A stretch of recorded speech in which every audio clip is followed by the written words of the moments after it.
Hey y'all, hey, it's JJ Conway. Welcome to Building Wealth Together, where our goal is to help you walk in abundance and leave a legacy.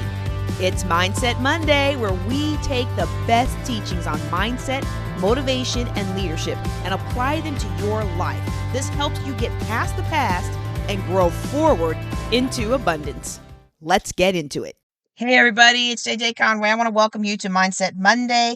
In honor of Women's History Month, we are starting each March episode with a highlight from 100 Bad Girls Throughout History by Ann Shem.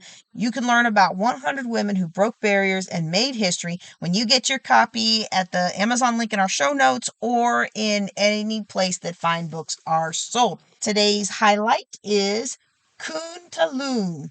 She is the great-great-granddaughter of Genghis Khan. Khuntulun was born in 1260 and left this earth in 1306. She became a legend among the nomadic Mongol people as an undefeated wrestler of suitors. Khuntulun was also known for her impressive athleticism in horsemanship, archery, and wrestling. I did not know this next part, y'all.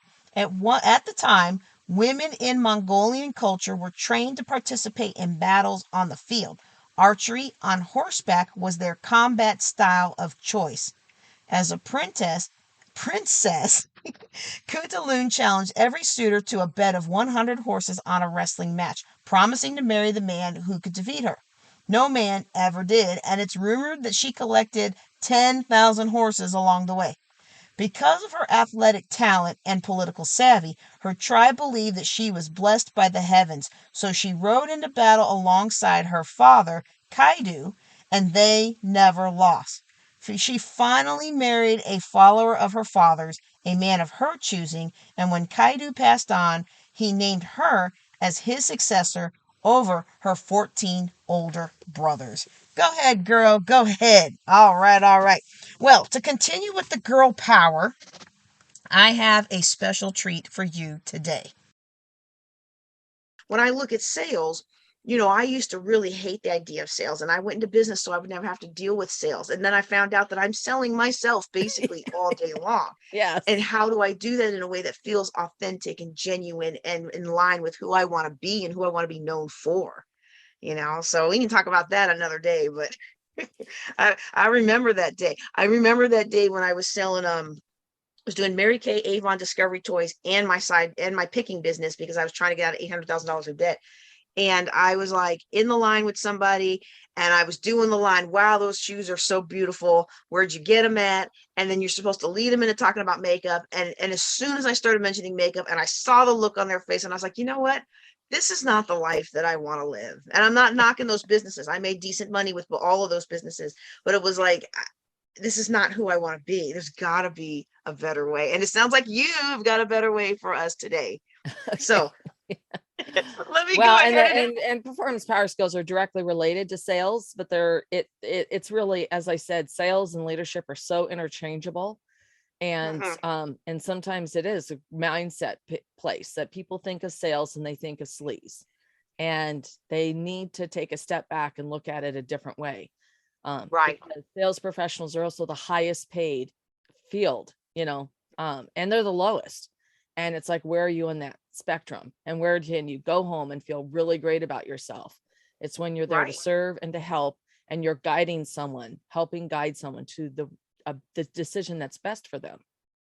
And that's such a key point, because for me, I remember when I was a realtor and I still had that, I would take people to see other people's listings, but I know the bread and butter of being a realtor is your own listings, and asking for that sale was so hard. And especially after the Mary Kay and Avon and all that other stuff background that I had.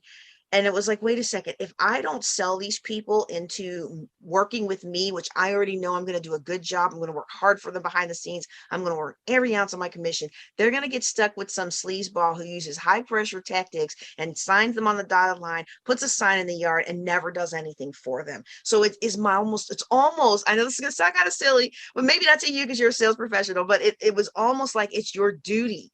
Yes. To help them see the value that you have to offer, because you're going to give them value and they're not going to be taken advantage of. They're going to elevate their life and they're going to get what they want. And it is. No, I'm excited to have you come talk to us. It really is. It's like a moral obligation to help them. And so that's the and that's my core value set, is to be of service and to help others. And so sales was actually a perfect fit for me because I approached it always from that perspective. And if someone didn't buy from me, that was, that was fine. I mean, I didn't get hung up in that kind of like, oh my gosh, I've been rejected, I'm not going to make this deal. It was always that, well, it wasn't a good fit, or it wasn't a good fit now. And I would have clients come back who had made alternate decisions. I still do. And it's because I could buy this same things, have somebody do this for me for a lot less. And they come back and they go, would you still be willing to work with us? And I go, yes, of course. Sometimes people have to take the long road around to travel a short distance. And there's a lot of shiny objects out there. And I'm not going to lie to someone and say, oh, this is going to instantly give you results, because it's not. In a way, sometimes you actually do have pretty rapid results because you've expanded your mindset and you start looking at things differently. And then you start treating your clients differently and working with them differently. And so it does have results, very quickly. But, you can't promise that. Some people are a little bit harder to come around to really looking at things from the customer's perspective and really thinking like their client. And that's a key transformational part of our program, is to think like your client. I'm going to include all of this in the interview, but let me go ahead and introduce you formally, welcome you to the stage, and then we'll get started. All right. This has been so much fun. So for those of you who are watching or listening, I'm going to drop you right in the middle of this fascinating conversation that I'm having today with Lynn Whitbeck. She is an amazingly talented individual. And when you talk with her, you just feel the energy coming off her. She loves what she does and she's good at what she does.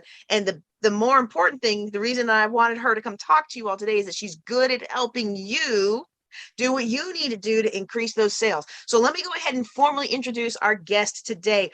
B2B business owners hire Lynn Whitbeck to ignite winning sales teams because most are chasing down clients, stuck in a chaotic sales cycle, and lacking client retention, conversions, and profits. Lynn is the CEO of Petite to Queen, and today we are going to talk about how to leverage 12 power skills to accelerate your career. Well, Lynn was talking earlier about process and how important process is. And sometimes we run away from sales and we don't want to be a salesperson and we don't want to take these steps because we think it's too hard or too inauthentic. But when it comes to accelerating our career, our book, our product, our speaking business, whatever it is that we're seeking after, there is a defined process, and today Lynn is going to share that with us. So I want to welcome you to the stage, Lynn. I'm welcoming you to Building Wealth Together podcast, and I'm welcoming you to Women Building Wealth Together virtual summit. Welcome to the stage. How are you today? Oh, JJ, I'm doing fantastic, and I love your energy as well. And I'm so honored to be here. It's really truly a privilege to be talking with you and your wonderful audience. Well, I'm going to turn the floor over to you because as I've already discovered in our pre-talk, I could sit and listen all day. And the thing is about a true professional is no matter how long you've been in business, you can always learn something else. So I've got my pen and I've got my notepad handy to take some notes and learn from you about the ways to accelerate our career. Lynn, the floor is yours. Okay. Well, I'm going to talk about the performance power skills. And one of the things that for all of us, we do need to take a step back because we always have the opportunity for a growth mindset and to grow our personal and professional opportunities and career. And so wherever we're at. And so part of that is developing power skills and these leadership habits. And it requires you to overcome your complacency, like you're just comfortable with where you're at, your fears, something that could be holding you back, and those self-limiting beliefs, and you keep piling on a new brick. Well, I can't do this because. And I want you to know that this is a journey and that each step of the way helps you improve your professional development. And just for an idea, when I first started all of what I'm doing now and getting out in front of a camera, being on a podcast, my first thought was, I can't do this. I'm not Meryl Streep. Well, now I'm not, and I never will be. And that's okay. Because the thing is that I could start to learn that process. And I'm going to tell you, my first podcast was cringeworthy for the first 15 minutes. I was so stilted. I was so nervous. My hands and my voice shook. But as I started talking, I got more comfortable into being in my own skin. And I sort of learned something from that cringeworthy experience. The first part of it was like, I can do this. I can get better. And I said, I'm going to get better. So the first thing I did was I made myself an affirmation, was that this was a new skill and I could learn that skill.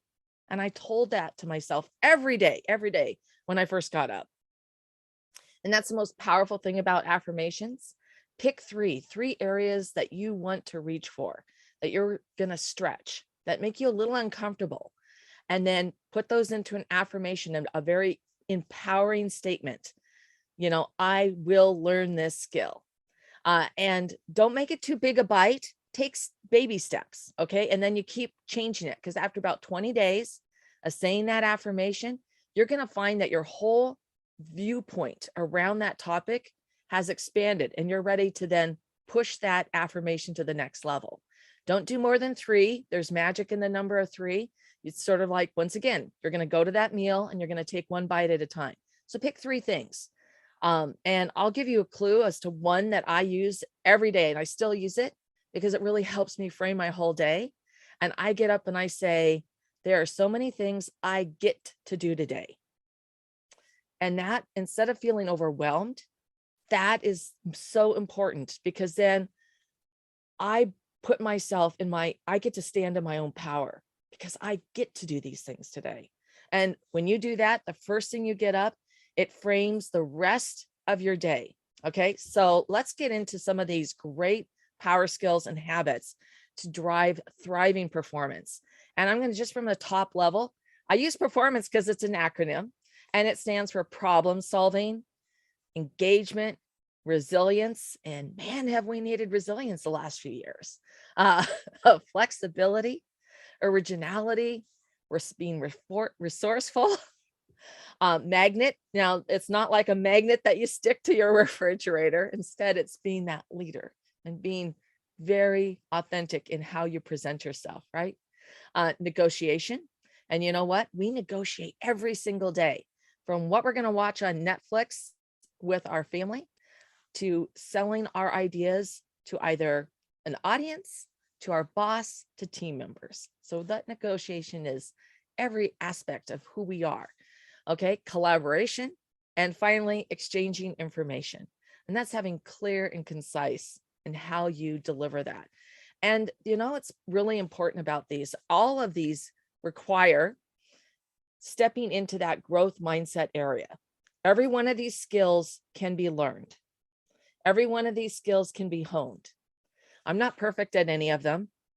And by the way, perfection is overrated, but I'm going to keep working at it every day. And I find new areas that I can learn and relearn, unlearn, so that I can move forward.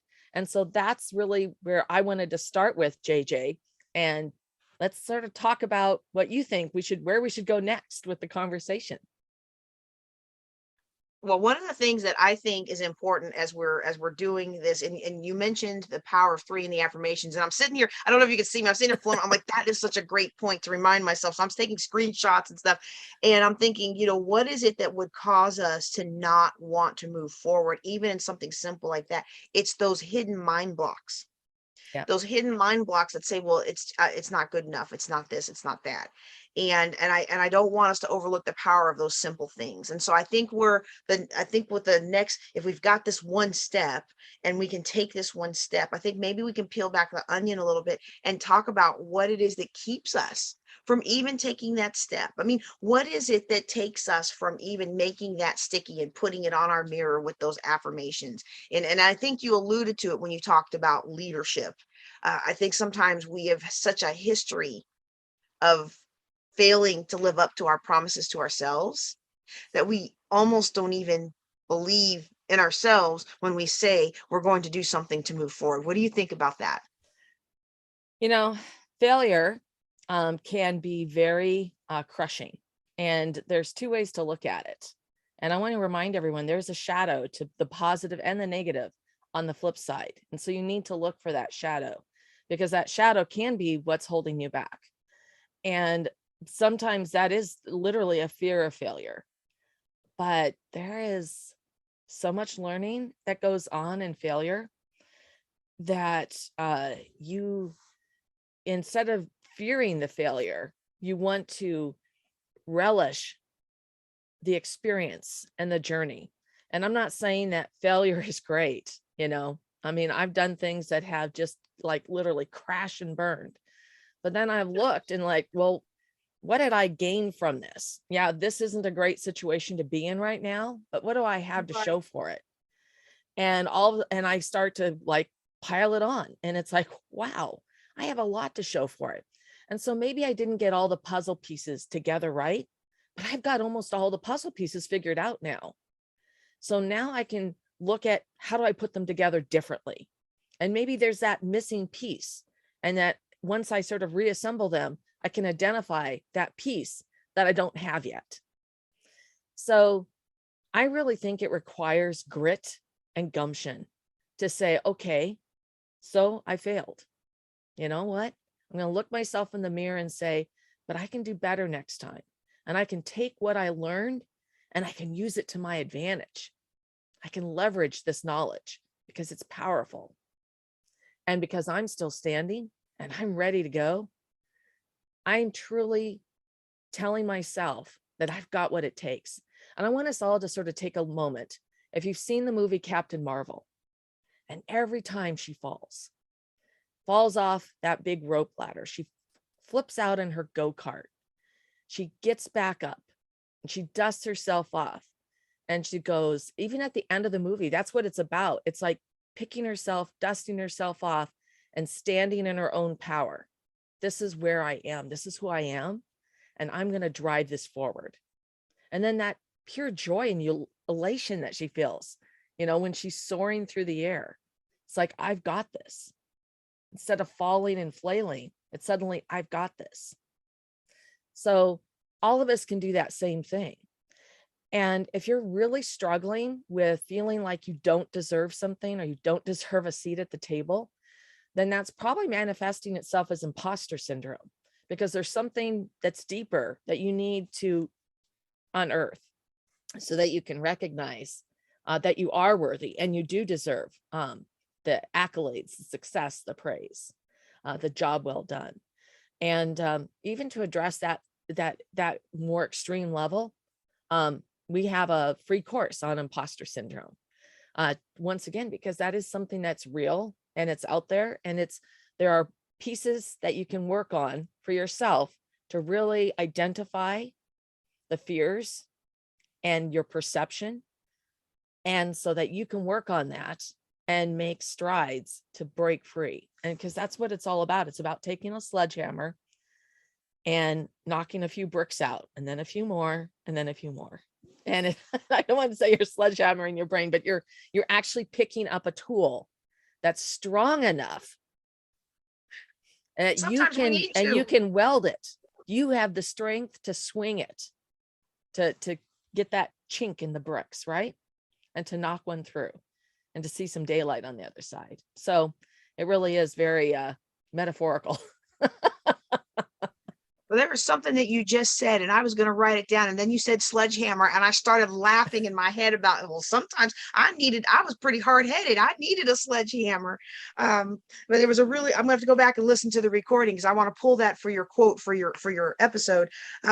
It's amazing to me how many times we don't realize that the programming of our youth is still affecting us today. And one of my best-selling classes is self-image rising. We go through the self-image and why we can't outperform it. And you made a comment about the imposter syndrome, and you made a comment about some other things that really kind of hold us back, and we just don't move forward. And when I thought about all this together, I think it goes back to your M being the magnet. Yeah. And how we can't always make something happen, but we can make it welcome. Yeah. And I look at my own health journey with, 4 different car accidents in a series of 5.5 years. And then I look at all of the challenges I had. And it's very easy for me. And those who've been with me in my podcast and they've come to my conferences since before all this happened, it's really easy for me to look back at my pictures in 2014 as a finalist for Miss Veteran America up on that stage with my glittering gown on and look at the person that I am today and really crumble. When I look at the journey and I look at all the things that I'm doing, and I know that I'm not yet at my best health, but I'm doing everything in my power to overcome the injuries. Even before we were talking today, I was redoing my KT tape and just fix everything that I can do and keep the vitality and the energy and the expectation of the hope of the future and really make it welcome. Make it welcome. When they said in the Strategic Alliance event that I met you at, invite people onto your stage, invite people in your podcast, is a little scary because I didn't know everybody, but what a blessing I received from all of the people that I've met. Everybody that's come on, we've had a wonderful, wonderful interview. We've had a wonderful time and I have grown. And so can we talk a little bit more about that magnet, being that magnet, really attracting into your life what you want? And then I guess we can finish out. We've got about maybe 10-15 minutes left. We can finish out with really how to grow and develop these skills in our lives. But let's talk a little bit more about the magnet, because I think some of us really just want to get out there and make it happen. And when it doesn't happen, we just get so depressed. But when I hear you talk about magnet, I think I internalize that as making it welcome, making the people that I need to help me welcome into my life. Having the right energy. Yeah, it has a couple different. So we use that word of magnet as demonstrating empowered leadership and the motivation to explore potential areas of growth and interest. So that you're curious and that you are driven to continually, seize those opportunities to unlearn and relearn, because we live in such a rapidly changing environment. The ability to listen, to truly lean in and listen to other ideas and perspectives. And what's fascinating about that is when someone has walked a different path, like you're talking about your journey back to health from a series of very serious events, that is, your perspective is unique, as to where you are now. And that helps others to see things also to shift their paradigm, because there will be things in your journey that would illuminate other areas in their life. And so all of us, in most cases, we've all had to travel a dark journey at some point in our life. For me, it was when my husband was diagnosed with terminal cancer, and that was a 3-year, very dark journey, seeing him through to that journey. But there were so many wonderful things in that journey that we got to do together and make memories. And so you can either, when you're faced with that, you can either, just put up the bricks and I can't deal with this, I'm just going to throw a 3-year pity party. Or you can say, what small things can I do to make this journey as good as possible? And because there are always things that we can do. And if nothing else, it's like our mindset and our beliefs, the things that we cherish that can help us to move forward and to take those first baby steps forward. So, there, as I said, there's shadows on these things. And I think the other thing that you said, which is so powerful, is many of who we are and our self-limiting beliefs, they do come from our childhood. And it can be things that our parents never intentionally, they didn't mean that. But I was certainly raised in an era where girls were quiet, polite, and we sat in the back seat. And that's a lot to overcome. And I think that's still quite prevalent in some in some upbringing. And we have to learn how to step out of that. I don't need to be quiet. I can speak up. Yes, I'm going to be graceful and I'm going to be as polite as possible, but that doesn't mean I can't tell the hard truths. And I can't look somebody in the eye and have a difficult conversation with poise and tell them what they need to hear and what I need to express. Okay. And I don't have to sit in the back seat, baby. I can drive and drive. I can get in the plane. I can get in the boat and get in the helicopter. If it's got wheels or wings, hey, baby, I'm there. So you know what? That's a beautiful thing. But we do need to unlearn some. And sometimes those things from our childhood can be really, truly limiting. And so, we have a lot of different exercises that we explore, and I'm sure you do. But the first thing is that introspection and of recognizing what's the fear and then what's laying behind the fear, and then keep peeling back what's laying behind that fear. And then you can slowly get there. And then you can start to, and also look at things a different way. Well, my parents didn't mean to make me that way or try to make me that way. Something that was just sort of the thing, right? I mean, they loved me. They were incredibly wonderful parents, but I now recognize that there were certain things that I had to go through in my childhood that I had to learn how to move past. So I think all of us can do that and be there.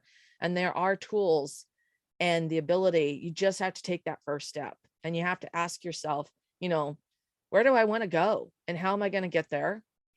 And what's the first thing I need to work on? And maybe sometimes it feels like way too much. So I've got another idea for you. So, with that time period I went through with my husband, there were a lot of things I didn't do. And I just started piling things. I just throw stuff into boxes and just put it somewhere. I ended up, my garage just looked like it had just stuff everywhere. And I would go out and I'd look in the garage and I go, oh my gosh, it's so overwhelming. I don't even know where to start. And I realized, well, you know what? It took years for it to get like this.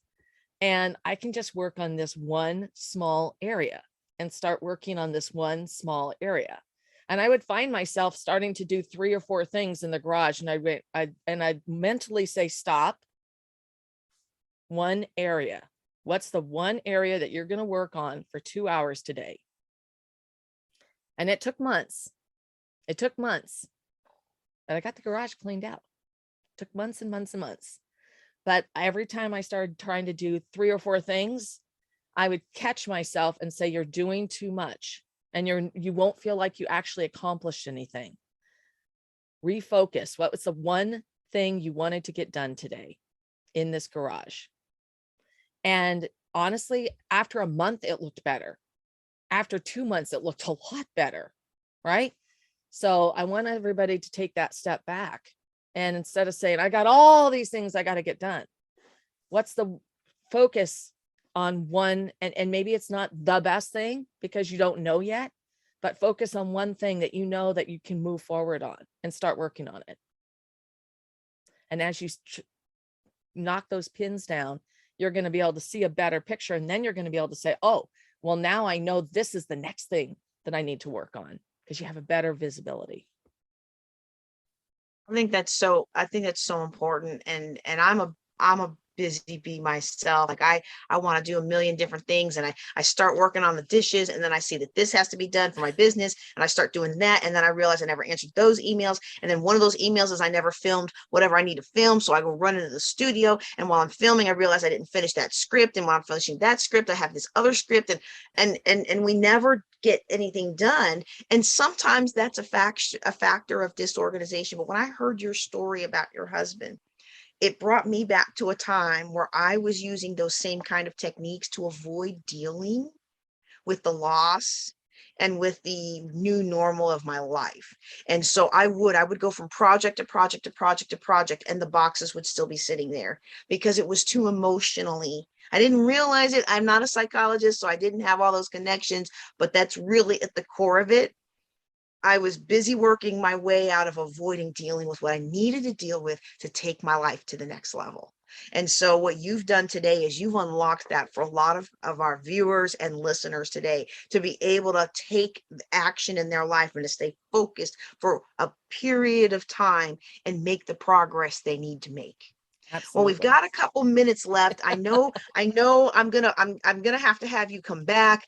I know you've got a free offer for our audience. I want to give you time to talk about that. And not just because it's about getting on people's podcasts, which I'm a huge fan of. Like I really do recommend that my audience get on other people's podcasts, starting right here. But also I want you to let people know how they can get a hold of you. Maybe talk a little bit about Petite to Queen and how you can help people move forward in their lives. Go ahead. Yeah, absolutely. So, and I really appreciate that, JJ. So we do have two different things. So if you want to hear more about the performance, um, career, and sales, mindset exercises and how you can improve each of those skill sets and hone them, you can go to Petite to Queen, and that's petite, like a petite woman, the digit 2, and then queen, like a queen size woman.com. And it's /sales tips. And so you'll get that on that page. There's a whole bunch of other materials there as well.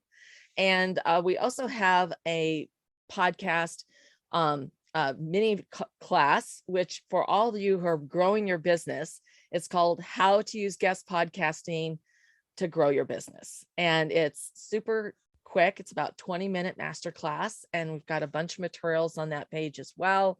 And that is, I believe it's grow. So it's petite2queen.com/grow. We just moved that. So I hope I got it right. And, but you can certainly find it. It's just under, you go to courses and you'll see the master class and you can toggle right down to it. So it's not too hard if I messed up the URL, because after all, perfection is overrated. And, Well, it's you been, got them just perfect. So there you go. Because I was typing them in as we talked. You got them just. well, and I want to tell you, it's been such a pleasure, JJ, to work with you and talk with you today, because what you're doing is amazing. And when it comes right down to it, there's a lot of things that we can all do on our own, like listening to and shows like this, like JJ's show, attending her summit, things that you can do to move yourself forward. But sometimes we need a little extra help. And that's when you reach out to us, because we're there to fill in that blank. And sometimes you just need to get another step forward. So I certainly welcome anyone who wants to reach out directly. I love helping people serve others, because that's what sales for me is all about, is being of service and providing a win-win outcome. And that makes the world a better place when we can share all of our wonderful products and services to help others. It would make an amazing, better world and help our communities, help our team members. And that's what my primary motivation. Well, I love what Zig Ziglar said. He said, you can have anything you want out of life as long as you help enough other people get what they want out of life. And you're helping people unlock one of the most critical skills to their success. And for that, I applaud you. Back when I first started my business, I always thought that I had all the answers. And I'm a very capable person. And I've messed up enough times that I could teach a thing or two about almost every aspect of business, drawing from my failures and how I got over it. But I've come to learn that it is so important to bring to my audience experts such as yourself that can help elevate them in an area where I maybe have this level of success, but somebody else can take them to this level of success. And so I love having people like yourself on, and I really appreciate you coming. You are welcome to come back anytime and offer some training or anything like that for our audience. I think that it would just be a lovely thing. And so I just want to say thank you, Lynn. And then to our audience today, I want to say thank you for being here. I want you to get out there and click Lynn's link. We've got Petite to Queen /sales, Petite to Queen.com/sales, and Petite to Queen.com/grow. And you will be able to get what you need to move your life forward. And again, Share this with a friend. Make sure if you haven't already liked and subscribed, you like and subscribe, forward it, and help us grow. Because, the more of us that work together, the more of us can, as it says on my sign, build wealth together. I'm JJ Conway. Thank you so much for listening or watching. Y'all take care and be blessed. Love the podcast? Be sure to like, subscribe, and forward to 3 friends. You can ask a question or take a life-changing class at buildingwealthtogether.com. Now, go walk in abundance and leave a legacy.